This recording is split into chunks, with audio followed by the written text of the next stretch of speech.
All right. Good morning, everyone. Thanks for joining us. So I'm Sandra from Clorox. I'm not sure if anyone recognizes this, but this is an ad from the old good days where Clorox used to be able to just produce decent products, put it on the shelf, and people would just magically buy it, and we would just have sales. A lot has changed since then. You know, I'm not going to go through each of these because I think a lot of the people in this room understand what our industry is really undergoing right now. But the bottom line is that consumers now can get whatever they want, when they want it, the click of a button, in an app, on the phone, wherever. And so their expectations have really exponentially increased.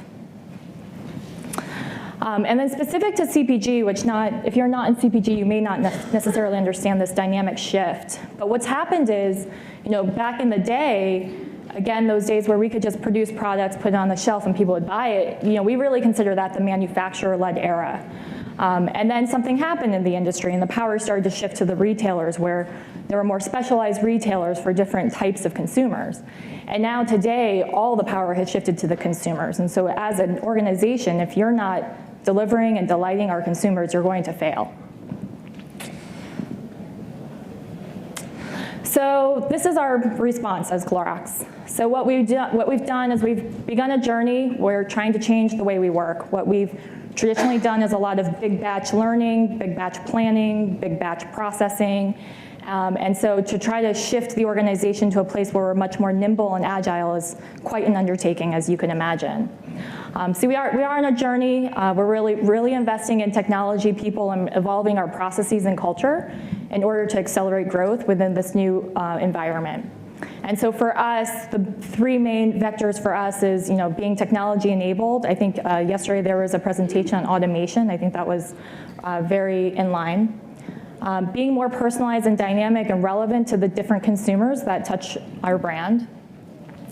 And then having this continuous flow of insights and analytics, again, that moving from a world where we do a lot of big batch learning to more continuous learning throughout the year. And so as a whole, we have a cross-functional incubator team at Clorox called Sense and Respond, and that's actually the team I sit on. So for insight specifically, our mission is to try to get, previously we used to be very much aggregated, retrospective, right? I mean, maybe people can attest to this also, but you might do a test, it might take 3 months, maybe 6, and then it takes another 4 to 6 weeks to get your results, right? And so we're trying to get to a world where we're much more nimble and actionable in real time, and it would be really great if we could be predictive too. I mean, wouldn't we all want that? So, you know, as we're on this path of innovation and kind of evolving ourselves and who we are, I think it was really important for me to establish that for us, innovation isn't about the shiny new object in the industry.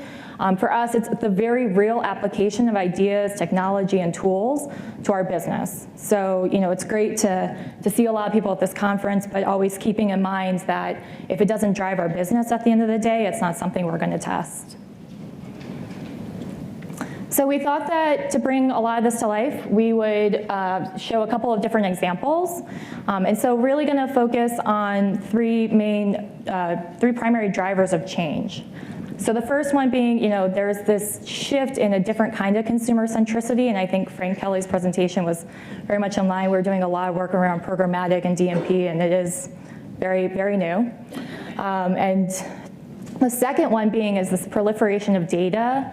I think a lot of people talk about data, but no one really understands what that means. And the minute you open that door, it's a floodgate. It's astounding and frightening. And then 3, the convergence of research and technology, where I think that, you know, our preferred partners used to be the ones that we really valued based on quality, and quality today is no longer enough. It has to be speed and efficiency as well. So I'm going to talk through the first one, a different kind of consumer centricity.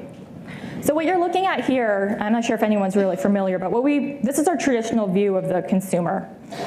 It's a segmentation study where we take the behavioral, the attitudinal, the psychographic, and demographic data against our consumers. We split the universe of consumers into very clean slices of pie.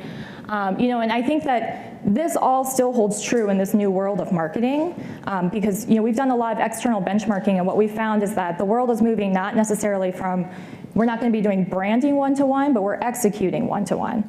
So this very much still informs our brand position, our brand strategy, our creative platforms, and things like that.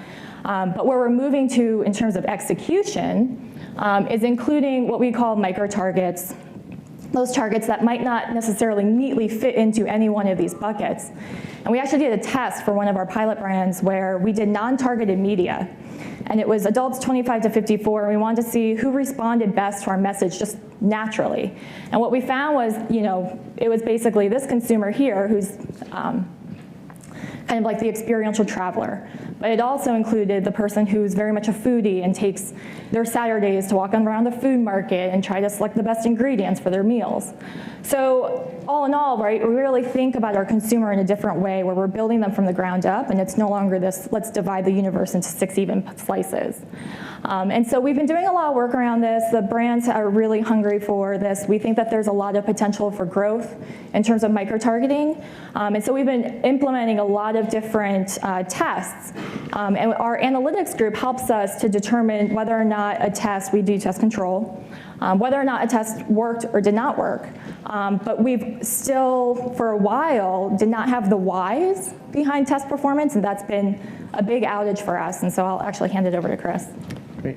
Thanks, Andy. So as you mentioned, we're moving from this mindset of viewing the world as consumers in 6 slices of a pie to viewing consumers as individuals. So we really have to think about what actions we know about these individuals. And fortunately, we're entering an era where there's all sorts of different consumer actions, even offline ones, that are being tied to an online profile. So there's some examples here. The products you look for online or offline, the products you buy at a grocery store, even the TV shows you watch in your living room, those are all through various means, through various companies, captured, anonymized, and tied to an online profile. And Servata views ourselves as the connector between this new data world and clients like Clorox who want to understand it to be used for consumer targeting. So we have connections with various companies. We just announced an exclusive deal with Crux a couple years ago that has access to a couple months ago, that has access to a lot of these data points. And how we've productized this is something we call segment surveys. And segment surveys takes some of these specific data segments, as they're called, and finds these people across the Servata publisher network where we can interview them, where a client like Clorox can interview them. So a cool thing we're testing now with Sandy is ad pre-testing of a campaign against these specific segments that the marketing team or agency will use in the following weeks or months for that campaign.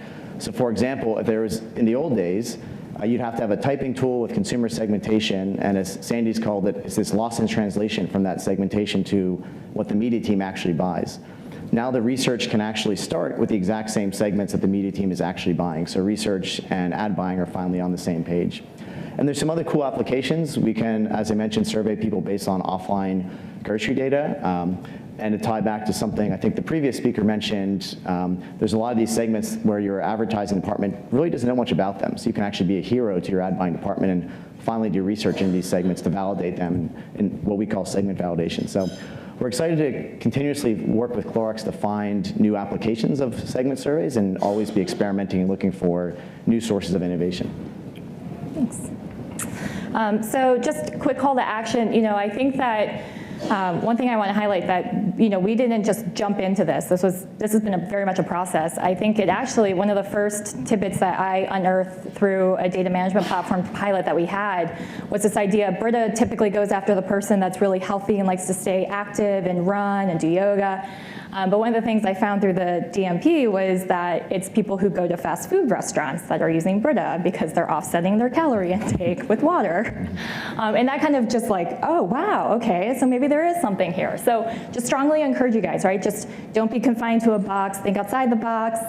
Start with something small and tangible and quick and easy, and then you start to gain some confidence with time. So the second one, I'm really excited. This is literally what I'm going to show you is a prototype that my team had built like 2 weeks before. So very, very new. But so just setting it up, right? So there's data everywhere, right? People are moving to digital devices, data's flowing at us. It looks like this, zeros and ones. Like, what am I supposed to do with this? Pretty much nothing. So what do is we basically pipe it through a data management platform that is piped into our data warehouse. We have a data depot. And what does the DMP do? Frank talked a bit about this.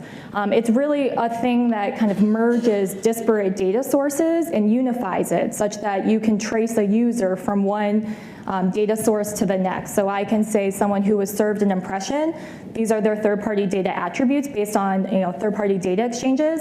And I can also, through my coupon redemption vendor, be able to track if they saw a coupon, printed it, and redeemed it, and at what store. So that's just an example. And so this is the prototype of something that we've actually done with this data. This was a 4-week test. It was very small. It was really, we called it just a prototype to run water through the pipes because we didn't even know what would happen. And what we've done is, what you see here are basically different circles. Each circle represents an attribute that's in the DMP. So those attributes could be like, they're a trendy mom, they drive Priuses, they like to go on vacation. They've purchased, Hidden Valley Ranch in the past 30 days. It could be any of those things. And so, my data scientist basically did some fancy magic and clustering on top of this, and he's come out with a cluster map. And this is just a subset. There were 50+ clusters that came out of this very small sample of data.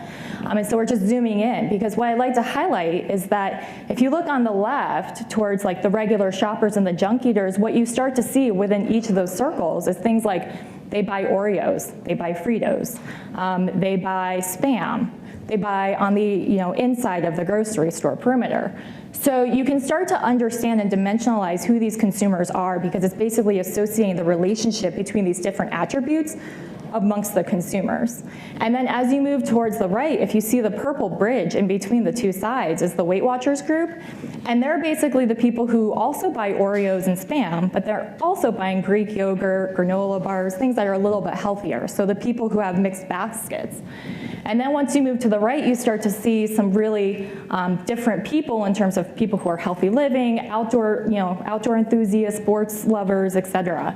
And so we just did a double click into healthy living, because this was actually something of interest to our Hidden Valley brand, because they're trying to get into the, well, we are in the healthy space, but very lightly so. So they wanted to just get more learnings in this area, like what could we be doing to do better?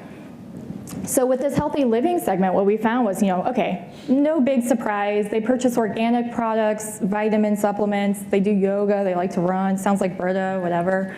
But then this impulse buyer piece of it that was pretty new to the Hidden Valley brand, where they didn't really think about it before, kind of unlocked something for them to try to test in the future.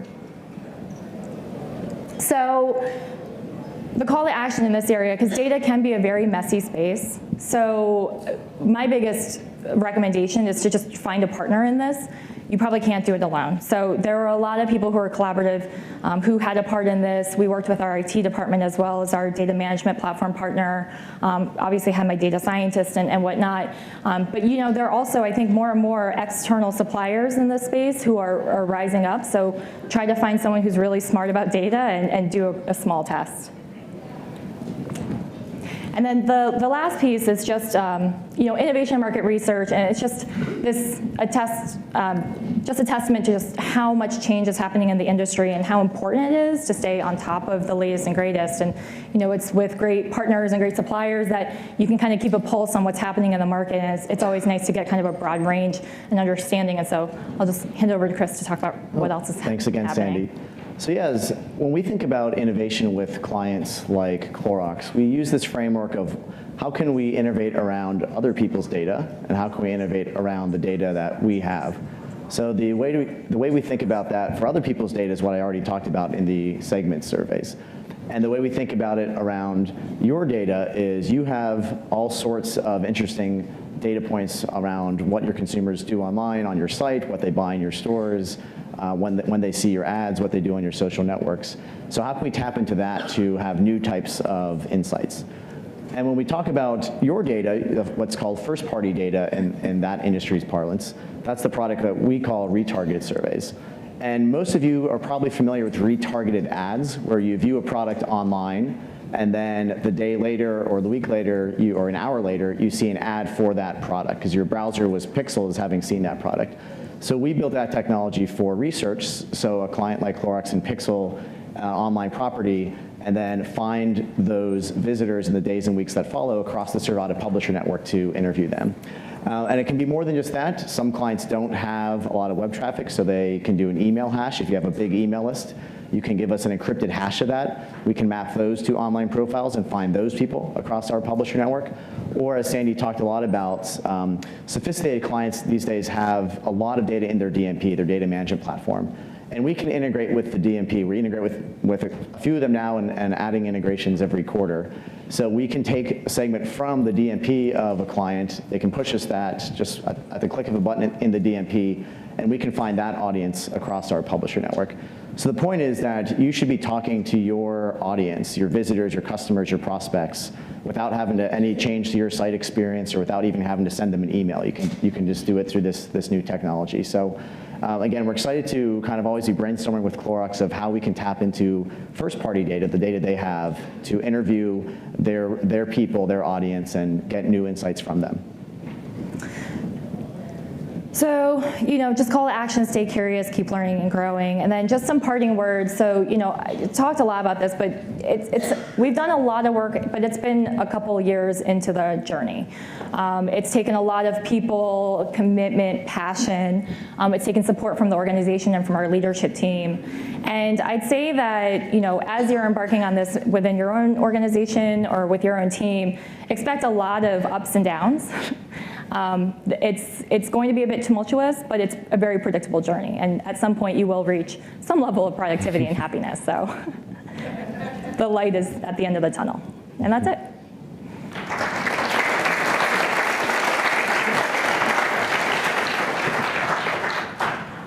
We're running a tad late, but we'll take one question if we have a question for Sandra and Chris. Otherwise, there's a big old track out there where you can find them and ask questions. We've got a question here from Mike. Yes. Microphone, please. Up here on the front table. Very good. So there's My car.